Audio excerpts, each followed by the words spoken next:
Bertrand Hiragne, candidat aux élections législatives pour le Front National, sur la première circonscription du Morbihan. Je suis également conseiller régional de Bretagne, voilà, père de famille, marié et papa de 3 enfants.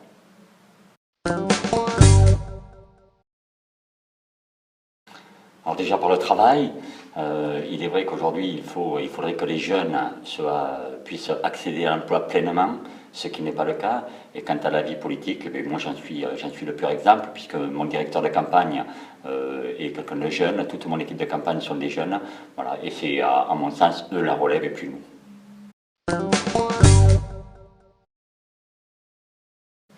Alors déjà pour les primos accédants à l'emploi, je me battrai pour qu'il n'y ait pas du tout de TVA sur ces emplois-là. Voilà.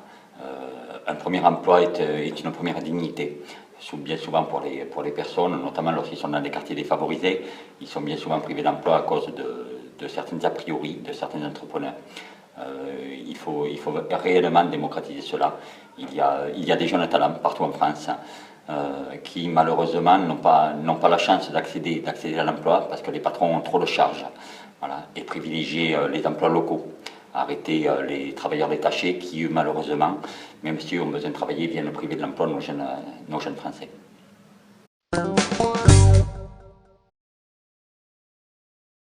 Vaste sujet, surtout en ce moment. Je pense que toute personne qui se présente au suffrage et qui cherche à obtenir la confiance des électeurs devra avoir un casier judiciaire vierge. Ceci devrait être obligatoire. Interdire l'emploi de la famille ou de proches. Voilà, une deuxième obligation qui devrait être, mais depuis très longtemps à mon sens. Et la troisième, arrêter tous les emplois qui pourraient créer un certain conflit d'intérêts. Nous avons eu par le passé certains ministres qui siégeaient à l'Assemblée nationale où ils devaient parlementer contre le tabac alors qu'ils étaient eux-mêmes actionnaires dans des groupes de cigariers.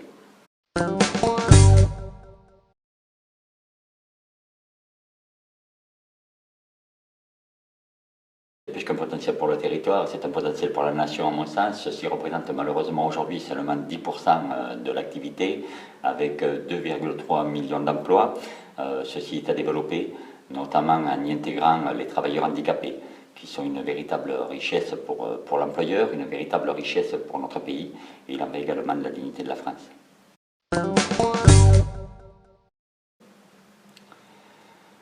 J'ai envie de dire que si les électeurs me font confiance, je ne mènerai pas un mandat pour moi, je mènerai un mandat pour eux, un mandat de proximité, où je ne serai pas juste là pour leur serrer la main le jour des élections.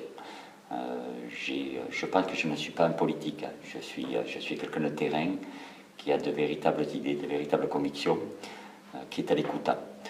Je ne serai pas une opposition systématique, puisque je reste convaincu qu'il y aura certains projets de loi qui sont viables et louables pour les Français, donc il faudra les voter. En revanche, je serai un fervent opposant à des lois qui iraient à l'encontre des intérêts de la nation.